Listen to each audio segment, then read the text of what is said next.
Good morning, Santa Clarita, and welcome to the Dr. Pilecki Family Health Hour, AM 1220, KHTS, your hometown station. I'm your host, Dr. Thomas Pilecki, and this is a show about looking younger, feeling better, and living longer. And that's really the emphasis of today's show is how do we feel better and live longer at the same time? I don't know if you've been following it or not, but most likely a tragic loss last week, Prince. Most likely a victim of opioid overdose, Percocets. You know, here's a guy who doesn't even allow alcohol at his parties. A couple months ago he had some hip surgery and got in trouble with the medication that he was on and overdosed not once but twice within the course of a week, and one time they weren't able to revive him. So it's pretty horrible to lose that. And every time that I see one of these tragic celebrity deaths, and we've had a lot recently, and through the years we've had so many amazing artists lost to this. It started with Elvis. He died from prescription medication, complications from prescription medication. Marilyn, well, we know there may have been some intrigue and scandal there, but still, barbiturates. Michael Jackson, we lost all of the greats, like the kings of music. Elvis, Michael Jackson, Prince, all prescription medication overdoses, and celebrities throughout the years as well.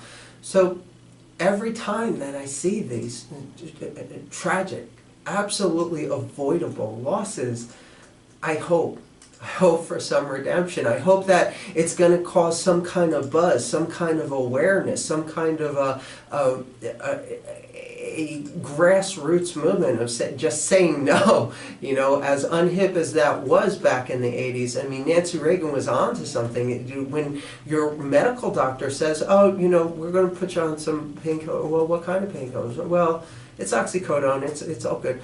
It's an opioid. And there's very little chemical difference between hydrocodone, oxycodone, the stuff that you're handed out for it's pretty much any ache or pain at this point on a prescription level, and heroin. And it's a very short step to make that transition, because when your prescription runs out, God forbid you have some kind of predisposition for dependency on that opioid, you're in trouble. And it turns out that heroin is a lot cheaper on the street than trying to refill your prescription.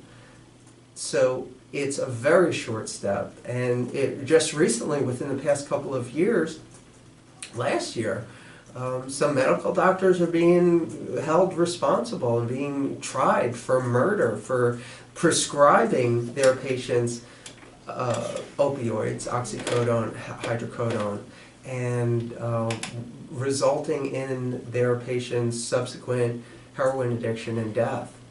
So, you know, we live in a society that is just constantly bombarded with this quick fix mentality that, you know, pain is not an option, and that you know, whatever. And I don't tell people, oh, just tough it out.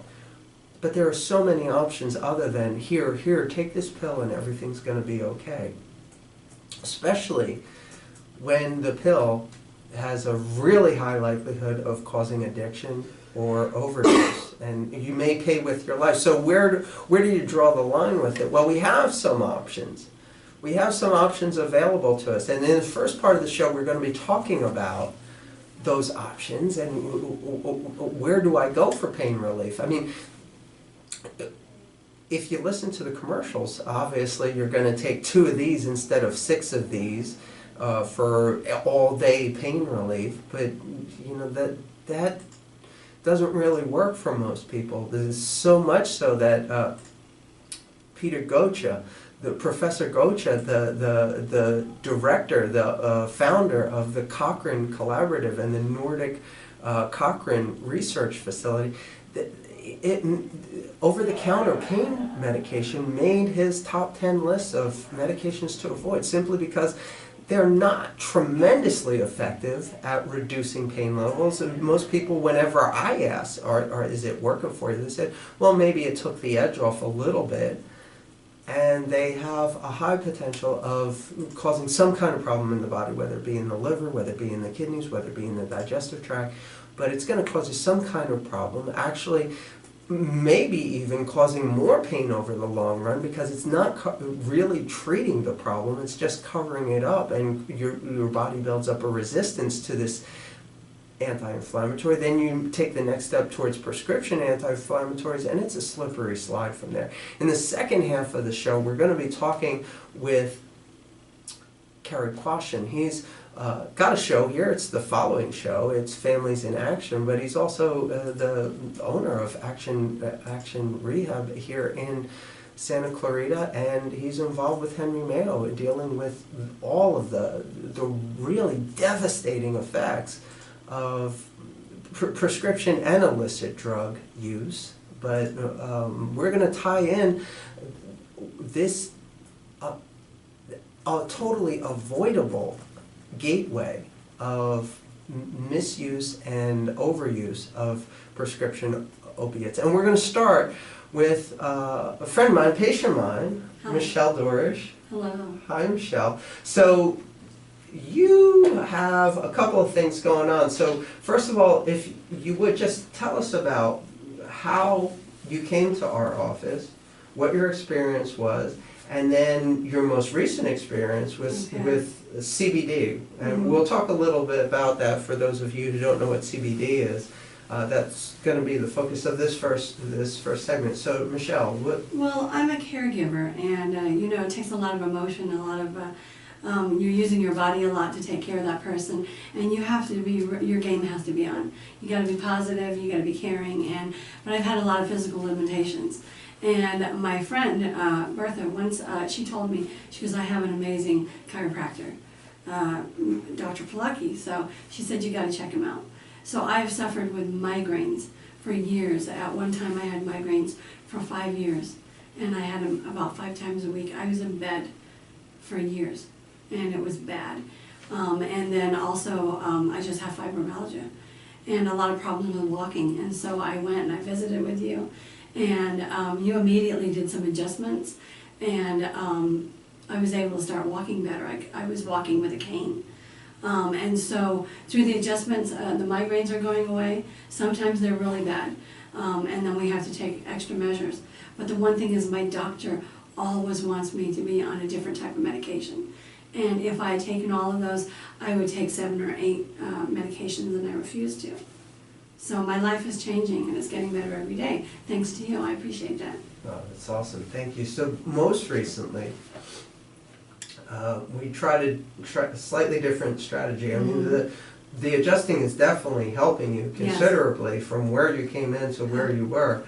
But you came in with another migraine, and I said I wanted you to try the CBD. Yes.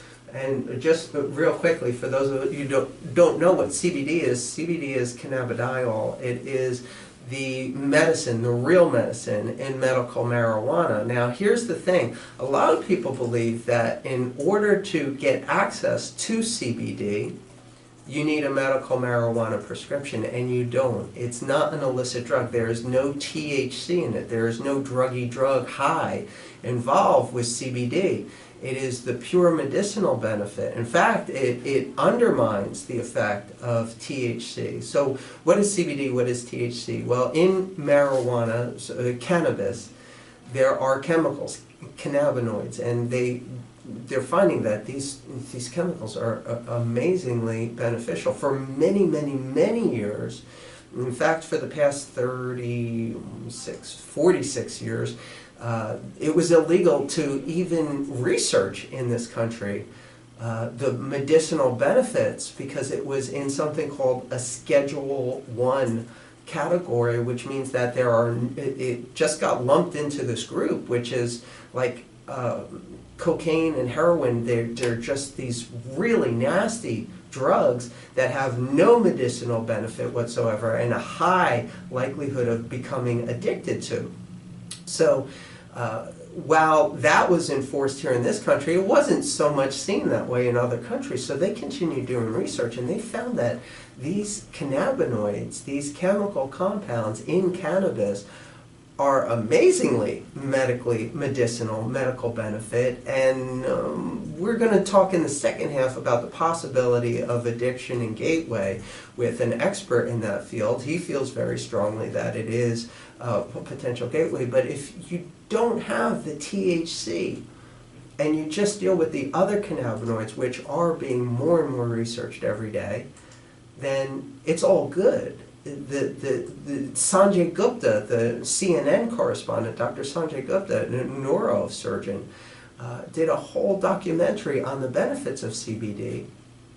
So CBD is the medicinal part of medical marijuana, and you don't need a prescription to get it. So can you talk a little bit about your experience with the CBD? Well, I had no idea what I was taking. I used the oil, and I took just a little bit, and immediately the migraine went away. I'd had it for 2 days. It went away, and I asked Dr. Pilecki, I said, can I drive? I am taking care of my caregiver. Taking care of Jimmy, and you said fine, because I didn't want my mind to be changed in any way. I have to be alert. And so I used it, and the migraine went right away immediately. And then all of a sudden the fibromyalgia that I've had was gone, my muscles relaxed. But I was functioning totally normally, which was really important to me. Yeah. So it's nice to know that there is an option. Mostly, the only reason that I carry it is, first of all, it is amazingly effective at pain relief. There is no druggy, no high, no groggy, nothing. It's not even like NyQuil or anything like that. There is absolutely no impairment whatsoever. There is absolutely no chance of toxicity. They've studied, they've given massive doses of this, and they can't find a toxicity level of it.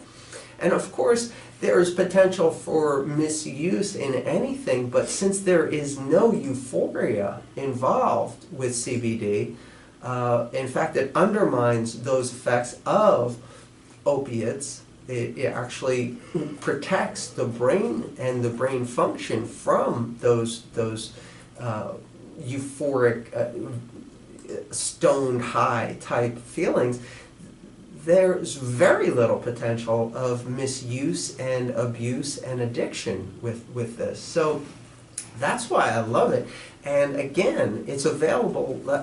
It's come to my attention that some doctors are starting to get on board with this and pushing people towards a medical marijuana prescription, and you have to go to the dispensary to get this with a prescription, and that is not the case. Whether medical marijuana becomes streamlined in this country, which I believe it will be within the next couple of years, whether you agree with that or not, and I'm not necessarily on board with that, the CBD, which is what is really the whole benefit of this, it's not even part of that debate. It's not even part of that equation. You can get all of the benefit without any of the problems. That is very important to me, yes. So, talk a little bit about your fibromyalgia, because this is something, we cannot say that, oh, CBD is a cure for migraines, or CBD is a cure for fibromyalgia, or any of that. It's just not appropriate, because as soon as you start saying that, the FDA gets involved, and then they want to label it as a drug, and then it's right up there with all the other prescriptions. So right now, as it stands, it's a supplement. It's simply something like a vitamin at this point, yes. Or more so.